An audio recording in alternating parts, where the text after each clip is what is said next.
What are they? Are they organic? Are they manufactured? I don't know. Everything I need in a romance. Oh my god, no, there's no romance in it, and I love it for that.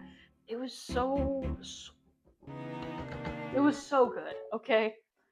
Hi, hello. Welcome back to the Book Lab. I'm your Book Lab partner, Anna. And today, for the first time in all of 2026, I'm going to do a reading wrap up. I'm going to tell you, lovely viewer, about all 14 books that I've read so far this year, from January to the end of July. I would have maybe done this sooner, except until this month. Well, this month is now August. Until July, I'd only read like a small handful of books, and I was like, I need more books to talk about. But that does also mean I need to talk about 14 books, and I don't want it to take forever. A little sneak peek. Here are some of the books we're talking about today. I am going to keep this off screen though, because you don't need to see all that. But so let's start off with the single book that I finished in January, Frankenstein by Mary Shelley. And this is my third time reading this. Do you think I'm an English major? Yes, I have. This is my third time reading this. But this is my first time reading the 1831 edition. The two times I'd read this before, it was the 1818 edition. And like, there aren't that many major differences between the two, other than like some details and like some sections are longer or have different things in them. But it's still Frankenstein. But so like, it was just fun to compare this to what I remember of the 1818 text. I read this for a cyborg literature class. It was super fun to like, all these tabs are related to different themes. I went ballistic highlighting this thing. This page is like the color coding key for all my highlights. Different themes like the sublime / nature, knowledge and discovery, isolation, obsession, humanity versus monstrosity, guilt, responsibility. And so each of these tabs are like when there's prevalent points for all those things. But like, I never like highlighted a book this much before. And so for this one, since I'd read it so many times, I was like, well, I just feel like going crazy. And so I went crazy. So like, here's some 2 pages that were all about what was yellow? I don't remember what yellow is. Knowledge? No. Yellow is about obsession and desire. Yeah, there like be some pages where I'd have like 5 different colors.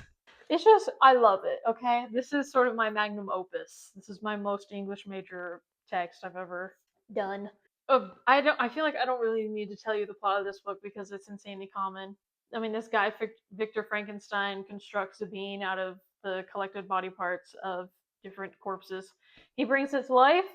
The creature subsequently destroys Victor's life after discovering that humanity hates it just because it's different. I think this is a fantastic piece of literature. Third time around, Victor still annoys me, and I'm also still annoyed. I'm more annoyed actually by the Guillermo del Toro adaptation. His movie is a good movie, but it's not a very good Frankenstein, in my opinion. For some reason, I don't know why. I only gave this 4 stars, even though I love this book. But for some reason, I've never given it more than 4 stars. I really don't know why. But I mean, I just had so much fun reading it, and like, the class I read it for was a seminar, so we had like all super interesting conversations. Here's another page with a lot of color on it. It was very fun. Okay, so that's the first book I read, Frankenstein by Mary Shelley. The next book that I read, I don't have a physical copy of. I borrowed an ebook from the library. This book genuinely took me over a month to read. It's kind of embarrassing. This was my first fun book for the year, and I didn't finish it until the end of February. So if that tells you anything you need to know about my motivation to read for fun during the school year, that's that. It took me a month to read this book. Anyway, this book is Atmosphere by Taylor Jenkins Reid. This is a what I'd call historical sapphic fiction about this woman Joan who's brought into NASA for a space program in the 80s. She's like been obsessed with the stars and space all her life, and so she's always wanted to work at NASA, and then she's brought into NASA. There, Joan fights for her place. She falls in love with another woman on her crew while also struggling with her sister and loving her niece. It's like the simplest way I can put it. Yeah, this was my first Taylor Jenkins read. I've actually never read her work before, and I really enjoyed it and her writing style. So maybe after Seven Husbands of Evelyn Hugo came out like 7 years ago. For 7 years later, I finally read one of her books. But okay, my thoughts on atmosphere, not on other things. I thought this was a lovely story. I said like the primary themes were like love and family and whatever. I enjoyed getting to watch Joan progress in her astronaut training and also seeing her fall in love with another woman, Vanessa. I especially loved Joan's like super sweet, loving relationship with her niece Frances, and how that love for Frances complicates Joan's relationship with Frances's mom, Joan's sister, Barbara. I think that's her name, Barbara. Barbara and Joan, they don't really get along. Yeah, I really liked Joan and Frances. There's a scene toward the end that made me like between the two of them that made me tear up. If you know, you maybe know. And I also liked Joan and Vanessa's romance that they developed, and how they sort of teach each other things about their lives and how they view the world. I guess maybe I'll talk a little bit about the structure. I didn't write this in my notes at all. But so there's like a current day that is happening. Like the book opens on this day. I think it's like around Christmas in some year. I do not remember which one. Well, where Vanessa and a couple other members of the crew are up in space on a ship, and Joan is in mission control, like sort of helping them, and something goes terribly wrong. And we return to that day slash scene a couple times throughout the book, but mostly the book is in chronological order of like when Joan applies for the NASA program, gets into it, meets Vanessa and the other astronauts, or would be will soon to be astronauts, and like you get to see her relationships develop with the people around her. You get to see her change, her realize that she might be a little gay. It's mostly like that journey to the present day, present in the 80s. And then yeah, there's sometimes you jump ahead into the current scene where you're like, oh right, this is life and death right now. And I'm not just reading a little romance. Yeah, that's like the structure of the book, and I liked it like that. I don't really know why, because I really liked this book, but I only gave it 4 stars. Partially because it did, like I said, take me over a month to read, and I, for some stupid reason, really struggle to give books that take me a long time to read 5 stars. I mean, but even other than that, of course, I didn't write a stupid review for this book for some reason, and so I like have to go off of my faint memories from 6 months ago when I read this. I don't know, I just felt like it was missing something. It didn't hit as hard as I wanted it to. I mean, like, it did hit emotionally, like at the end and climax and whatever. Like, I wasn't as pulled in as I wanted to be. The plot is a little slow. Yeah, like I give 4 stars. It's a good 4 stars. 4 stars is good. It just didn't blow me away, I guess. Wow, I gotta speed it up. Well, okay, not every book has that many notes. But okay, okay. The next thing I read was for the Cyborg Lit class. I read 3 things for that class, and they're like interspersed with other stuff. So next up is The Vision Complete Collection by Tom King. This is a collection of Marvel comics following Vision. I don't know, if you know Marvel, you probably know who Vision is. This follows Vision and the synthezoid family that he creates. So it's him, his wife, and they have 2 teenage kids as they attempt to live normally in the suburbs in all the ways that goes wrong. I didn't know what to expect going into this. I'd never read any Marvel comics before. I didn't know what the plot was going to be or anything.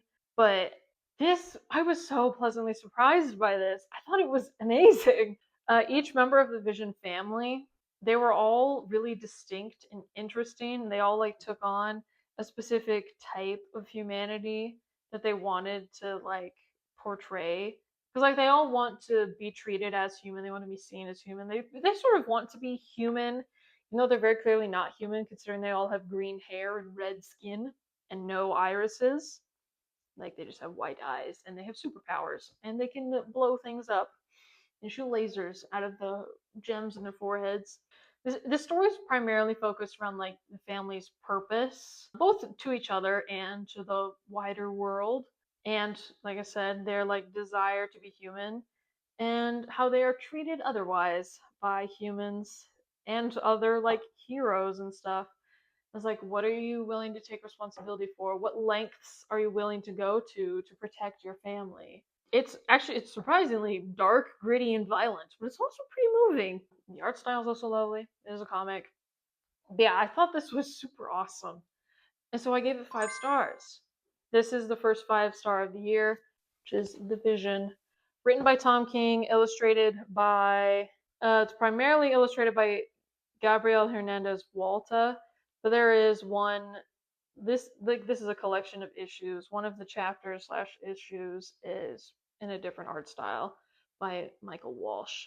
Highly recommend if you're interested in Marvel or the questions of like what it means to be human and whatever. I thought this was super cool. Highly recommend. The next book I read was I'm Glad My Mom. Oh, I'm My Mom Died. I'm Glad My Mom Died by Jeanette McCurdy. This is a memoir. You've probably heard of it. It came out, what, 2 years ago, I think? Very famous, very popular. This is a memoir primarily about Jeanette McCurdy's experience as a child actor. Like, oh, there's honestly not a whole lot about her being on iCarly. It's a lot about the things that led her there. And more than that, it's about her complicated relationship with her mother, her body, and like food and self-respect and whatnot.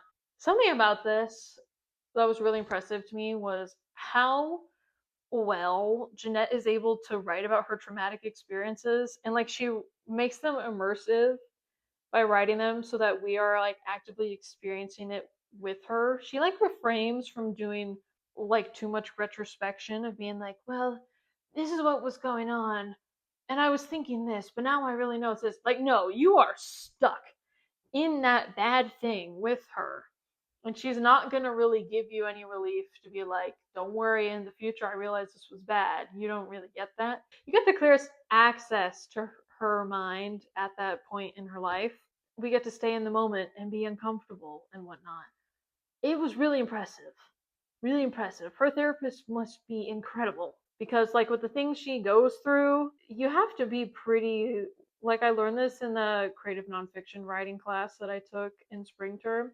You have to be decent, you have to be far enough removed from it and like learned from it to be able to write about it effectively. And I think she did a great job. I mean, but like otherwise, I thought this had some really great, very strong, witty writing.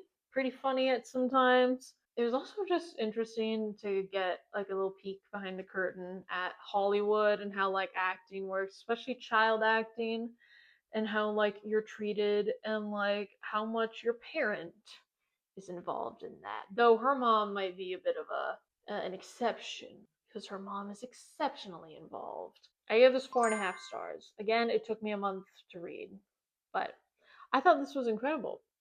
There were some things I remember thinking that like I wish we had explored in depth a few more things. What those things were, I don't really remember anymore. But I'm Glad My Mom Died by Jeanette McCurdy. Pretty good. For me, lived up to the hype. Next is the last book I read for my cyborg class, and that is Destroyer by Victor LaValle. This is a short graphic novel. It's very short. It's like 100 some pages. Right, there are no page numbers. Right. It's a modern riff, like reimagining sort of Frankenstein. The main character, Dr. Baker, is a scientist whose son was killed by police, and she brings back Akai, which is the son's name. She brings him back as like a cyborg Frankenstein creation of her own. She's related to Victor Frankenstein, by the way. In this world, the events of Frankenstein were real. Victor Frankenstein was a real person, and she's like a descendant of his. So, because the events of Frankenstein, the book, were real, Frankenstein's creature is also real, and it had been like frozen in the ice of Antarctica for a long time or something. But then it emerges from the melting glaciers in Antarctica. Which is funny that it's in Antarctica because at the end of Frankenstein, they're in the Arctic, which is like the North Pole versus the South Pole. How did he get there? Whatever. And the creature decides it still really hates humanity and just wants to destroy it, and that's why it's called Destroyer. Yeah, and of course it was just my luck that I did not write a review on this book, so you're just gonna have to bear with me, my memory and whatnot. In concept, this comic is great. Black Mother's grief and rage leads her to bring back her son and seek revenge, and Frankenstein was a true story. But in execution, it's kind of weird. It's, for one thing, it's really fast paced. This is only like 100 and something pages, and way too much tries to happen in those 100 something pages. It's so fast paced. And then this is something we talked about extensively in my class. Like the portrayal of Frankenstein's creature, the destroyer in this case, was not my favorite. Because in the original Frankenstein, the creature, I refuse to call it the monster, okay? In one class I read Frankenstein for, my professor was like, do not call it the monster, it is the creature. Especially since, like, that's what the creature mostly refers to itself as in the book, whatever. Originally, the creature is supposed to be really intelligent and intellectual and is capable of great emotion. In this, he doesn't speak. He's a scrawny, muscular monster guy, and he kills anyone and everything that gets in his way. He's built, and he doesn't speak. I think he might say something at one point, but like he just says one thing. And I didn't like that a whole lot. I was like, okay, he cares about the environment.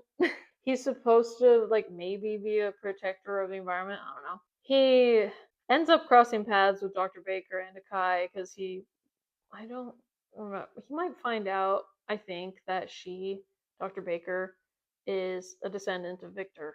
And so he's like, well, I hate her by association, so I'm going to go to this lab that she used to work for. It's like a government lab that she used to work for, but I don't really remember. Honestly, this comic's main flaw was I was trying to do too much in this many pages. Again, this is not long enough to like go in depth about much of anything.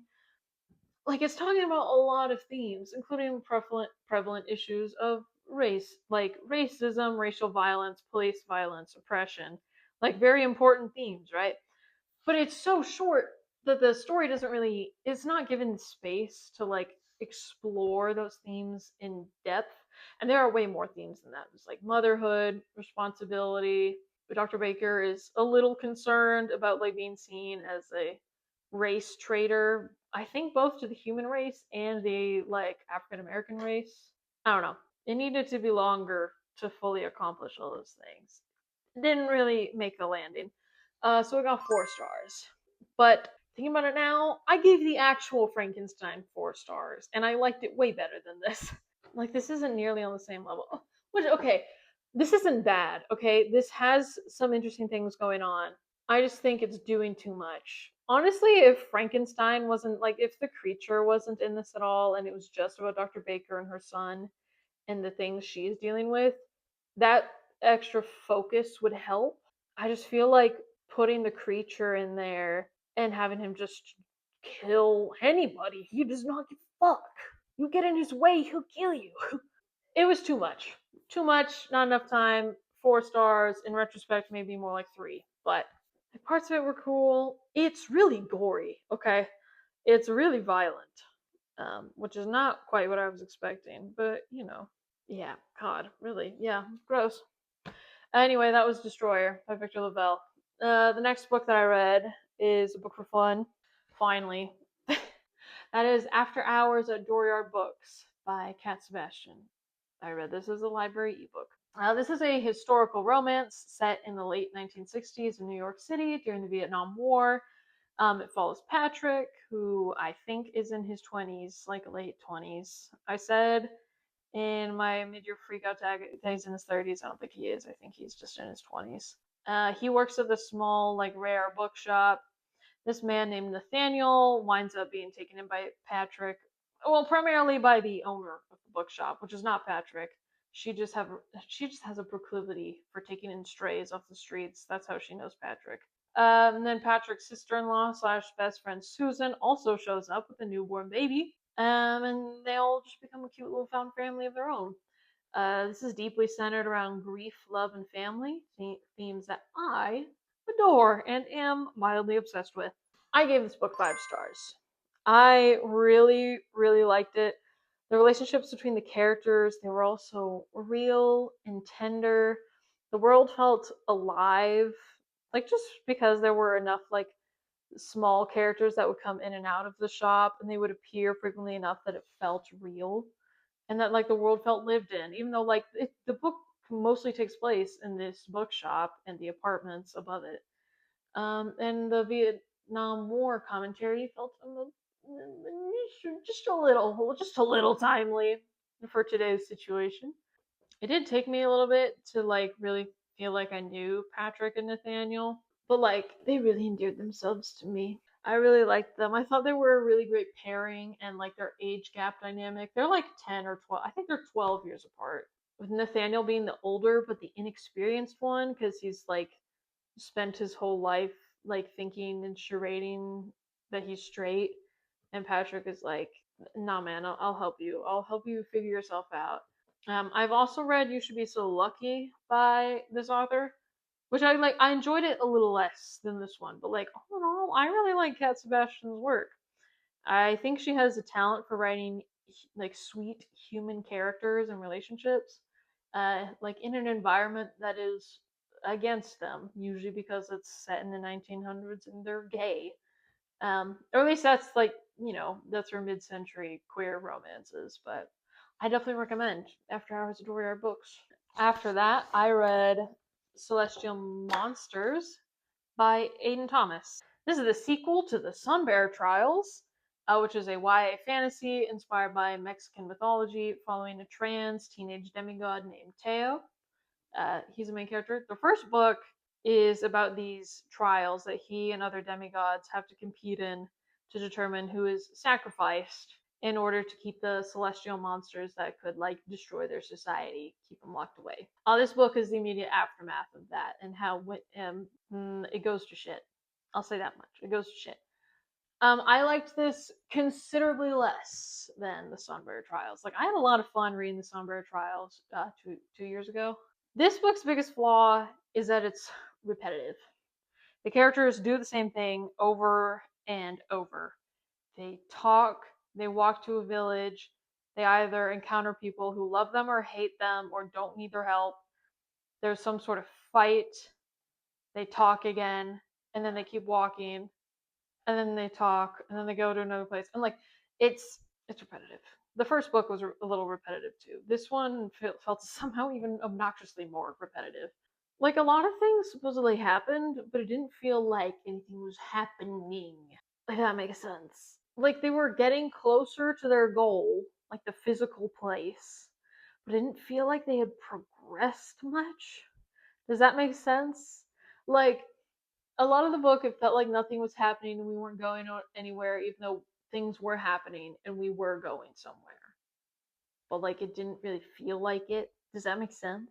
Related to that, by the time I finished this book, I realized I was like, Teo doesn't feel like he's changed a whole lot. And like he's the literal main character. He's supposed to undergo like the most character development, right? He's supposed to go through the most change. Apparently not. Not for Teo. Teo doesn't change a whole lot. Seo, the other character that gets a point of view in this book, he goes through an arc. And his arc is great. Teo, bro, I don't know what he was like. He didn't do much. He was kind of annoying. His friend was really annoying. His romance with Aurelio was kind of cute, but like, I don't know. This felt really YA. And I don't remember the first book feeling super YA, like young YA, but whatever. I talked about this in my mid-year book freakout tag, but the ending scene in this also has the most cliche Avengers-esque battle sequence, like final battle sequence I've ever read in a book. It was tacky and whatever, but I kind of loved it for that. That's how I only gave this 3.5 stars. It was a little disappointing for a sequel, and like I said, the biggest problem was that it felt like nothing happened, even though things did happen. There wasn't enough change. So that's Celestial Monsters, which I gave 3.5 stars. After this, we're going to get into a lot of library books. Oh, yes. And then the next book I do definitely need to talk about, even though I already talked about this in my mid-year book freakout tag, and I don't have a whole lot more to just say about it. But next book is The Secret World of Briar Rose by Cindy Pham. This is a YA reimagining. I'd call it a reimagining rather than a retelling of the Sleeping Beauty fairy tale. There are 2 timelines in this. There's one in the present with these 2 sisters, Corinne and Ellie. The other is 100 Years in the Past with Princess Amelia, who will become said Sleeping Beauty character. You know, she'll prick her finger and fall asleep forever. In their timeline, Corinne and Ellie end up fighting their way into Amelia's dream world. Like, it's a literal, like, other dimension where Amelia's sort of been hiding as, like, Briar Rose for 100 years. It's sapphic, dark, and whimsical, and I did not really like it. For those of you who don't know, the author, Cindy Pham, is a very popular booktuber named Read with Cindy. I've watched her on and off since 2019, 2020. This is her debut novel. I was pretty excited for it, but I did try to keep my expectations tempered. But just like in the end, this missed the mark. This did not hit for me. I wanted it to, but it didn't. Like, I could see what she was trying to do, but for me, everything was just too repetitive and boring. That's like, and the characters were not really engaging. They didn't feel real. The ending was really confusing. You can read more specifics in my Goodreads review. Like, I go into a little more detail on there, but like, yeah, I picked this as my biggest disappointment of the year for a reason, and it still is. So I gave it 3 stars. Like, 3 stars isn't bad. I didn't hate it. I just didn't feel like it accomplished what it wanted to for me. Like, it was passable, but it wasn't that good. I couldn't really get attached to any of the characters. Everyone was a little annoying. And the metaphors, of which there are many. Half of this book is just description of the environment and things. Then the metaphors were like a brick to the face in terms of their subtlety. And they were ridiculously overused. It was like I was being slammed in the face with bricks every two minutes. And I'm like, it's the same bricks. It was just annoying. And yeah, like by the end, I was like, what's the point? And a lot of it feels like nothing really happens. Sort of similarly to Celestial Monsters, like things happen, but things aren't really happening. Again, I think I know what I mean by that. Hopefully you pick up what I mean by that. Yeah, it was disappointing. It was just sort of boring. It needed to be fleshed out more, and the writing style was not my favorite. And this is a small thing, but in the present timeline, like Corinne and her people, they're like actively being oppressed and attacked by soldiers, right? Like they're destroying homes. You like need to pay certain people in order to live anywhere. Like shit is dangerous. It's bad. But I kid you not, I did not realize until I watched a review of this book that these soldiers were actually an occupying force from outside their country. Like they were a military force from another country. Like I don't know if I somehow missed it or forgot or what, but it should have been so much clearer that these were outside soldiers from a country I felt like I barely knew anything about by the end of the book. Like we supposedly meet characters that are from this country, but I didn't really know anything about the country by the time the book was over. Like the characters, like Corinne and Ellie primarily because they are the ones experiencing that. They should have felt so much stronger about the fact that these were foreign soldiers. Like even though we don't spend that much time in their real current world, like I spent most of the book thinking I spent the entire book thinking it was their own country's soldiers that were oppressing them, and I was just confused, especially because I didn't know anything about the current government in Gildan. That's the kingdom that they live in. Like what their current government is like. I still don't know what it's like. It seems like there isn't a government because when Amelia, the heir to the throne of this country, when she went to sleep 100 years ago and she didn't have any kids, she didn't have any siblings, like the monarchy just crumbled, and 100 years have passed, and like they're occupied by another country. We don't hear much about this actual like government, and I'm like, it didn't work. Okay, it didn't work for me. I'm getting way more worked up about that than I thought. But yeah, I gave it 3 stars. It wasn't terrible. It was okay, and I hope that Cindy continues writing and improving because I would like to read something of hers at a later point that is good. But this wasn't very good. I'm sorry. Yeah, that was The Secret World of Briar Rose. Yeah, a lot just did not work in that book. Like it either didn't make sense and it was confusing, or it just didn't. It didn't work. Okay, now we hit July. I read 6 books in July, which is a crazy jump from the 1 or 2 books I was reading each month before this. And it's quite literally all audiobooks or the 3 books that I read for my 24-hour readathon that I posted like a week ago. Okay, 6 books, July. We're starting off with A Witch's Guide to Magical Innkeeping by Sangu Mandana. This is a modern fantasy romance about this witch, Sarah Swan, who lost most of her magic by bringing back her great aunt from the very recently dead back when she was like, I don't remember how old she was. I feel like she was either 12 or 15. Now, it's been at least 10 or 15 years since that happened. She has like barely any magic. She helps run her great aunt's magical inn, and this magical scholar, Luke, and his little sister show up. Luke and Sarah know each other from the before times, back when Sarah was accepted by her witches guild. After she brought back her great aunt, you're not supposed to use that spell, so she was promptly kicked out of. She was exiled from the guild, and so she hates the guild, and the guild hates her. Luke and his little sister show up, and found family antics and romance ensues. This is set in the same world as the Very Secret Society of Irregular Witches, but it's not a direct sequel or anything, so you don't really need to read it first. I mean, the Very Secret Society might explain the magic a little more, but like there aren't. At least I don't remember there being overlapping characters. I read the Very Secret Society 2 years ago, but you know, whew, Lord, talking fast, talking a lot. Be thankful I have all this energy. I was worried I wouldn't have much to say. I gave this book 4 stars. I thought the audiobook narrator, especially, she did a really good job. Everyone had distinct voices, and Luke is Scottish, and I thought the narrator did a great job with his accent. She did a great job. I had a great time listening to it. I thought the story was cute and sweet, like their own audiobook voices. Each character was distinct and quirky and like endearing in their own way. I liked that about Very Secret Society too. Like you get this small group of people that live in this place, and they're all just like a quirky little band of misfits and weirdos, and I like that. It's cute. I honestly don't have a whole lot else to say about it. I had fun. It was cute, fluffy. If you want a light, whimsical read, here you go. Next book I read, another audiobook, is Demon Copperhead by Barbara Kingsolver, which is a crazy jump, by the way.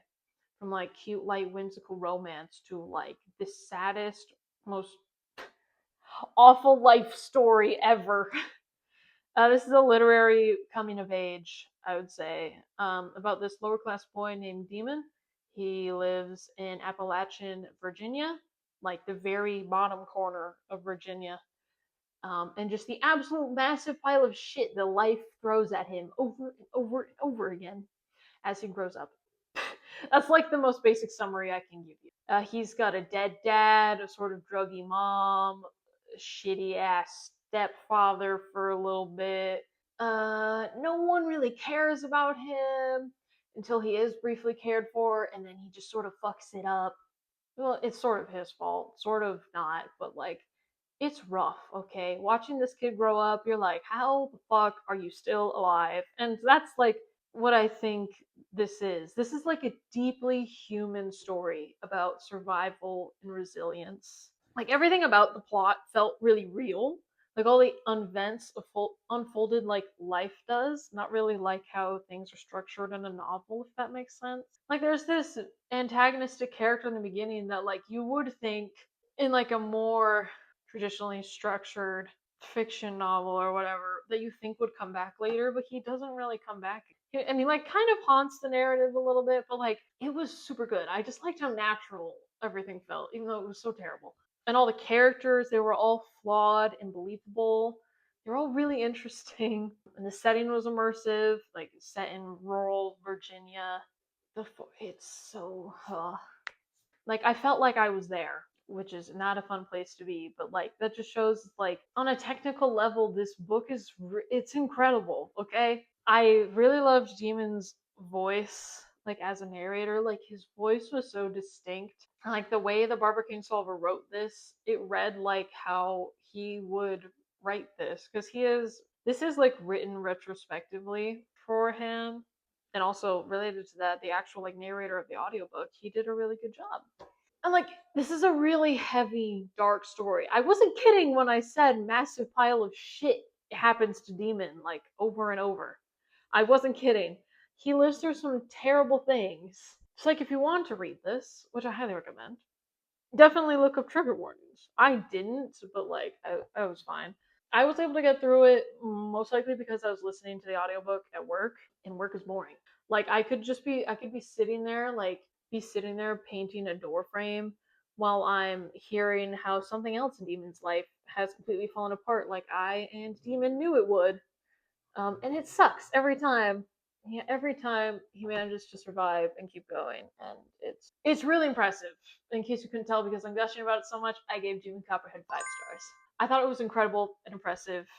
I definitely recommend if you can stomach it. Again, trigger warnings, look them up. Yeah, just take care of yourself if you do decide to read it. But like, it's so good, and on a technical level, it's so impressive.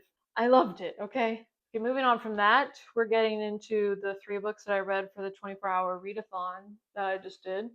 The first book that I finished was The Employees by Olga Ravin. I still haven't looked up how to pronounce her name. I'm sorry, she's Dutch, not Dutch, Danish.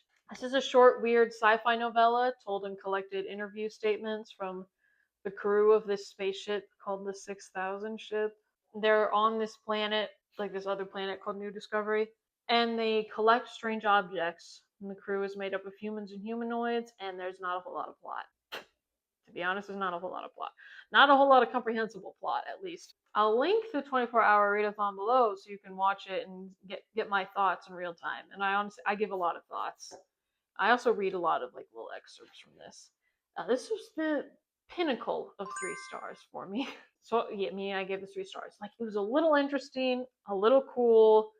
It was mostly confusing in a way that didn't work. It was just confusing in an annoying way. And I'm like, you're being withholding.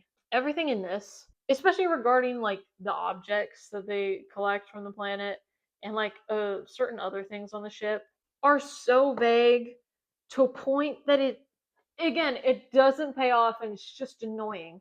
Like, it just feels like you're withholding so much from me, and it's not. I didn't like it.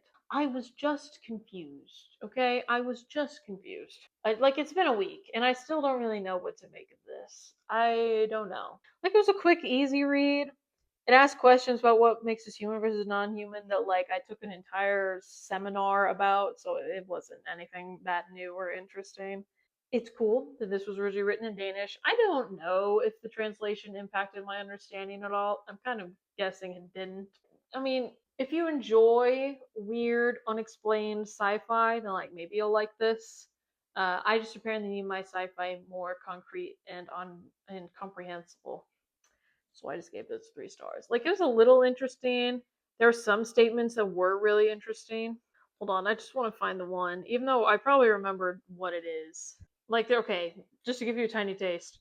One statement says, I know you say I'm not a prisoner here, but the objects have told me otherwise. And I'm like, how the hell are the objects telling you anything? What are they saying? What do the objects look like? What are they? Are they organic? Are they manufactured? I don't know. I don't know. That's the main thing with this book. I don't know. So it got 3 stars. It's The Employees by Olga Ravin or Raven. I still have not looked it up. 3 books left. This is also from the 24-hour readathon.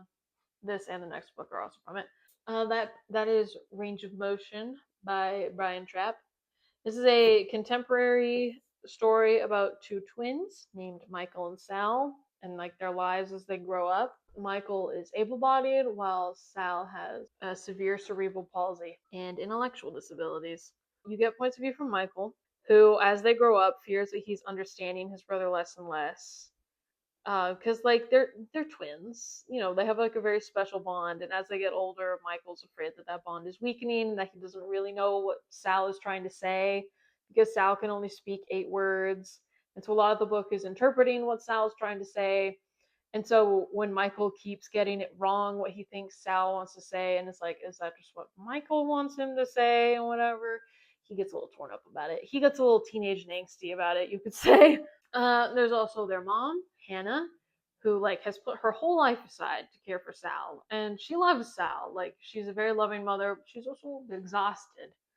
bit exhausted. And then their dad, the third point of view is from their dad, Gabe, who is a neuroscientist who I would say he has good intentions, but he's also pretty incompetent and cowardly. So like I don't know, the stereotypical father. I don't know. I think I've said this literally every time I mention this. I do know the author of this book personally, so I was trying not to think too much about his real life twin brother who had cerebral palsy that I know a little bit about. Like as I read this, I was trying not to think about that. I was trying not to be biased, okay? I was trying to be genuine, but like even regardless of that, I really enjoyed this book. I thought it was really good. I thought each point of view character, like their narrating voice, was really distinct. They were all really funny, which wasn't surprising because the author's funny, and he would talk to us often about how his brother was funny as well.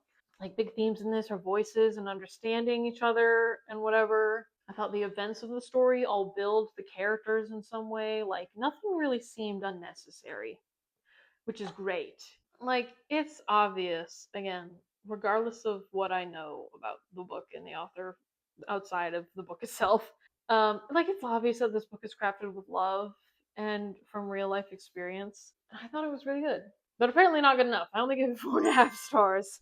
Like this could have maybe gotten 5 stars if I had read it faster, and also if I didn't finish Demon Copperhead while I was still reading this. Like I said, Demon Copperhead got 5 stars, and that set the bar really high. And hey, I think Brian did a great job. He liked my fucking Goodreads review, and I panicked a little bit, even though I knew that was gonna happen. But I was like, oh god, please do not mention this when I next see you. But whatever. Yeah, I gave this 4.5 stars. I thought it was very good. Yeah, Range of Motion. That's that one. Okay, we have two more. I have no idea how long this is at this point. It's probably 30 or 40 minutes. How long I've been recording. Okay, next. The last book from the last physical book I have, and the last book that I read for my 24-hour readathon was Death Valley by Melissa Broder. This is a weird little thing. This is a literary magical realism novel about this nameless woman. She's a writer, but that's like not that relevant. She goes to a nameless desert town in California, presumably in Death Valley. She goes there to escape like the emptiness that plagues her from her father who's dying after like a traumatic car accident, and her husband who's really sick. He's not dying, he's just sick with a mysterious illness. They don't say what it is. She goes on a hike in the desert, finds a giant cactus and goes inside it, sees some weird shit, including her father as a child. And then she gets lost in said desert and more weird shit ensues. I liked this better than The Employees, but less than most other things, so I gave it 3.5 stars. Like, Broder certainly has a strong, unique voice, and I liked her writing style. I appreciate her writing. In terms of plot, like I said, it's magical realism, so things get weird, a little gross. It's mostly confusing. Though I guess like the plot is also mostly straightforward, but it's weird. Yeah, honestly, I think the main con with this book is that I finished it and I felt like I never really cared about the main character's problems. I didn't like that. Could have just been a side effect of me reading it really fast for the video. But like, yeah, I didn't really like her all that much, to be honest.